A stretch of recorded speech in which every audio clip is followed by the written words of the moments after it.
Friends and ఫ్యామిలీతో weekends కి farm house కి వెళ్ళి ఎంజాయ్ చేయాలనుకుంటే వెంటనే డోసే యాప్ ని డౌన్లోడ్ చేసుకుని బుక్ చేసుకోండి. సుమన్ టీవీ ప్రేక్షకులకు నమస్కారం. నేను మీ ఎనలిస్ట్ మందరి కృష్ణారెడ్డిని. భారతదేశాన్ని వీడి పాశ్చాత్య దేశాలకు, ఇతర దేశాలకు వలస వెళ్లేందుకు భారతీయులు ఎందుకు ప్రయత్నిస్తున్నారు? భారతదేశంలో ఏమైనా లేదా? ఇక్కడ లేనివి అక్కడ ఏమైనా దొరుకుతున్నాయా? ఇక్కడికన్నా అవకాశాలు ఎక్కడ ఎక్కువ ఉంటాయా? ఎందుకోసం అక్కడికి వెళ్తున్నారు అనేది ఒక పెద్ద ప్రశ్న. దీంట్లో కొంతమంది చెప్పేటువంటి మాటలు ఏమిటంటే, భారతదేశం లోపల నీళ్లు గాని, గాలి గాని, వాతావరణం గాని కాలుష్యం ఎక్కువ ఉంది. ఉదాహరణకు మనం ఢిల్లీ తీసుకున్నట్టయితే ఢిల్లీలో మాస్క్ లేకుండా బయటకు వచ్చే పరిస్థితి వాళ్ళు లేదు. ఇంకొన్నాళ్ళైతే ఆక్సిజన్ కంపల్సరీగా సిలిండర్ వెనక తగిలించుకొని ముందుకు వెళ్లాల్సిన పరిస్థితి ఉంటుందేమో అనేది భయం. ఎందుకు ఢిల్లీ లోపల అంత కాలుష్యం వచ్చింది అంటే, దాని చుట్టూ ఉండేటువంటి రాష్ట్రాల నుంచి అక్కడ రైతులు పంట తీసేసుకున్న తర్వాత మిగిలినటువంటి దాన్ని అంతా కాల్చేస్తారు. ఆ కాల్చేసినటువంటి మొత్తం పొగంతా కూడా ఢిల్లీకి వచ్చేసి ఇక్కడ కాలుష్యం పెరిగింది. అక్కడ యమునా నది లోపల శవాల్ని కూడా దాంట్లో పడేసేటువంటి వాళ్ళు ఉన్నారు. తద్వారా అక్కడ నీరంతా కలుషితం అయిపోయింది. ఢిల్లీ మొత్తం టోటల్గా ఇవాళ కాలుష్యం అయిపోయి ఢిల్లీలో బతకడం అంటే ఒక రకంగా ప్రాణాపాయ స్థితిలో ఉండడమే. మిగిలిన నగరాలన్నీ సేఫ్గా ఉన్నాయంటే, అనేక నగరాల్లో కాలుష్యం బాగా పెరిగిపోతుంది. హైదరాబాద్ లాంటి నగరంలో కూడా 300 దాటినటువంటి ప్రదేశాలు ఇక్కడ ఆల్రెడీ గాలి లోపల ఉండేటువంటి కాలుష్యం 300 కన్నా ఎక్కువ పర్సెంటేజ్ దాటినటువంటివి చాలా ప్రాంతాలు కనబడుతున్నాయి. అంటే త్వరలోనే మరి హైదరాబాద్ కూడా ఢిల్లీ సరసన చేరుతుందేమని భయం వేస్తోంది. ఇక కలకత్తా, బెంగళూరు, ఇక మిగిలిన నగరాలు తీసుకున్నా కూడా తక్కువేం కావు. సో కాలుష్యానికి భయపడుతున్నారు. తాగే నీరు కూడా స్వచ్ఛందంగా ఉండడం చాలా తక్కువ ఉంది. ఎందుకంటే మున్సిపల్ వాళ్ళు లేదా గ్రామ పంచాయతీ వాళ్ళు ట్యాక్సెస్ ఎవరైతే కలెక్ట్ చేస్తున్నారో తప్పనిసరిగా పోర్టబుల్ వాటర్ ఇవ్వాలి. పోర్టబుల్ వాటర్ అంటే ఒక రకంగా చెప్పాలంటే మనకు వడబోసినటువంటి నీళ్ళ లాంటివి. అంటే దాంట్లో ఏ రకం కూడా తాగడానికి హానికరం కానటువంటి నీళ్ళని సప్లై చేయాలి ప్రతి ఒక్క వ్యక్తికి. ఇది దాంట్లో ఉన్నటువంటి చట్టం. కానీ చట్ట ప్రకారం చేస్తున్నాయా అంటే, ఏ ఒక్క మున్సిపాలిటీ కూడా ఈ చట్టాన్ని అనుసరించి స్వచ్ఛమైన నీరు మనకు సప్లై చేయడం లేదు. సఫిషియెంట్ వాటర్ అందరికీ రావడం లేదు. ఇలాగా అనేక విషయాల లోపల వాతావరణ కాలుష్యానికి, గాలి నీరు సక్రమంగా లేకపోవడం వల్ల కొంతమంది భయపడి ఈ దేశం నుంచి అమెరికా లాంటి దేశాలు, ఇతర దేశాలకి వలస వెళ్లేందుకు ప్రయత్నం చేస్తున్నారు. నెంబర్ 2 తీసుకున్నట్టయితే, ఇక్కడ ప్రొటెక్షన్ లేదు.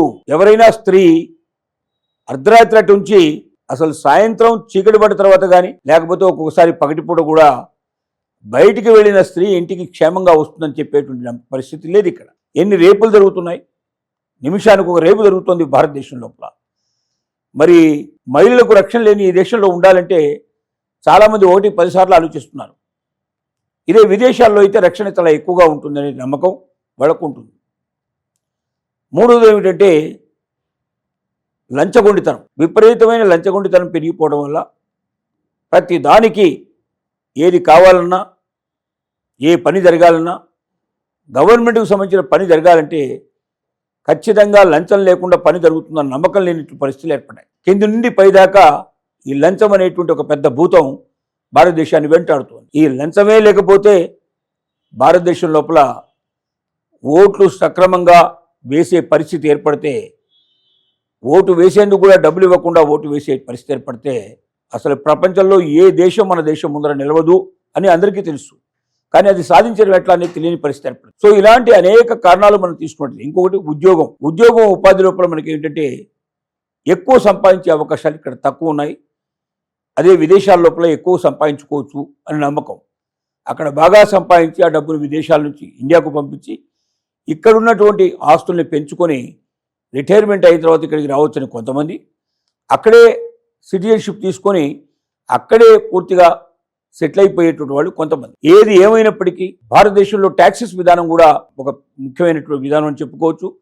మన దగ్గర ట్యాక్సెస్ కట్టే వాళ్ళు చాలా తక్కువ ఉంటారు, కానీ అనుభవించే వాళ్ళు ఎక్కువ ఉంటారు. 5% కూడా ట్యాక్సెస్ కట్టడం లేదు, కానీ 95 మంది దాన్ని అనుభవించేందుకు సిద్ధపడుతున్నారు. అంటే 5 కట్టేటువంటి డబ్బుతోటి 95 మంది బతుకుతున్నారు ఇక్కడ. ఆ 5 కట్టే వాళ్ళకి ఏదైనా ప్రత్యేకత ఉందా? వాళ్ళకి ఏమైనా స్పెషల్గా ప్రొటెక్షన్ ఏమైనా ఉందా? వాళ్ళకి స్పెషల్గా ఏమైనా ప్రయోజనాలు ఉన్నాయంటే అలాంటివి ఏమీ లేవు. కాబట్టి ఏమవుతుందంటే, ఎంత ట్యాక్స్ పే చేసిన వాడైనా మిగతా అందరిలాగా జీవించాల్సిందే తప్ప అతనికి ప్రత్యేకత లేదు.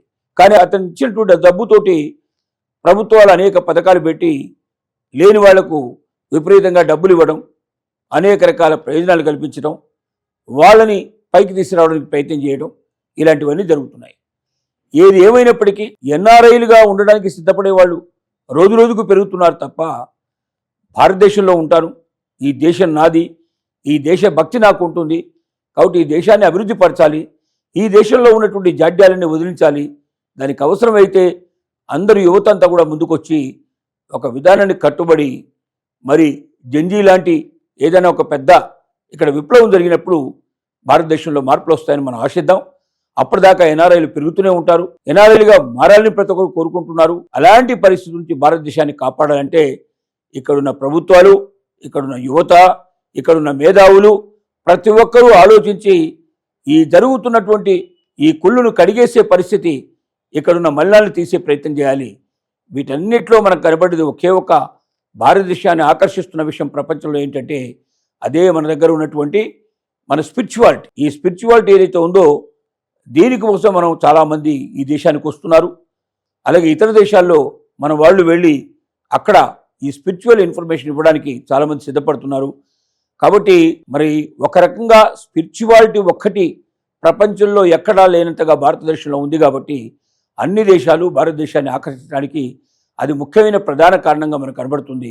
కానీ మిగిలిన అన్ని విషయాలు మనం నేర్చుకొని మనం మిగిలిన దేశాల కన్నా ముందుండే పరిస్థితి ఏర్పడినప్పుడు తప్పనిసరిగా ఇతరులందరూ భారతదేశానికి రావాలని కోరుకుంటారు. అలాంటి పరిస్థితులు వస్తాయని మనం ఆశిస్తూ ఆ వైపున ప్రతి ఒక్కరూ ఆలోచించాలని కోరుకుంటున్నాం.